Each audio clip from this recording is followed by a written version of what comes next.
വിശ്വാസികൾ എത്ര ഫാമിലി ഉണ്ട് എന്ന് കൃത്യമായിട്ട് വെളിപ്പെടും. അതുകൊണ്ട് തന്നെയാണ് അവരതിനെ എതിർക്കുന്നത്. ഇവിടെ ലഭ്യമായിട്ടുള്ള അറിവ് വെച്ചിട്ടും കണക്കുകൾ വെച്ചിട്ടും 1600ഓളം കുടുംബങ്ങളുണ്ട്.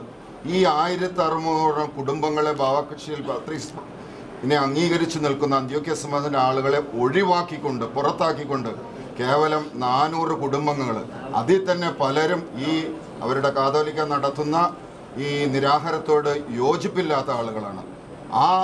അവർക്ക് ന്യൂനപക്ഷത്തിന് വേണ്ടി പള്ളി പിടിച്ചെടുക്കുക എന്നുള്ള ഒരു ദുഷ്ടലാക്കിൽ മാത്രം നടത്തുന്ന ഒരു പരിപാടിയാണ് അവരുടേത്. ഞങ്ങൾ ആവശ്യപ്പെടുന്നത് അവർക്കും ആരാധന നിഷേധിക്കേണ്ട.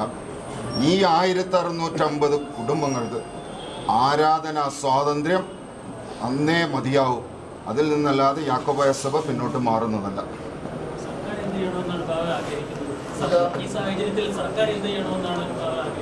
സർക്കാർ പൊതുയോഗം വിളിച്ചു കൂട്ടാൻ കൽപ്പന കൊടുക്കണം. ഈ സർക്കാർ നിലവിൽ വന്നത് അങ്ങനെയാണല്ലോ, യോഗം കൂടി തിരഞ്ഞെടുത്തതല്ലേ. ആ സ്വഭാവം ഇവിടെ പാലിക്കാനായിട്ട് ഇടവകയിൽ നടപ്പാക്കാനായിട്ട് കൽപ്പന എഴുതിയാൽ മതി. ഗവൺമെന്റ് ഒരു സമിതിയെ നിശ്ചയിക്കട്ടെ, അതിൽ നിന്ന് ഭൂരിപക്ഷം ഉണ്ടോ നോക്കട്ടെ.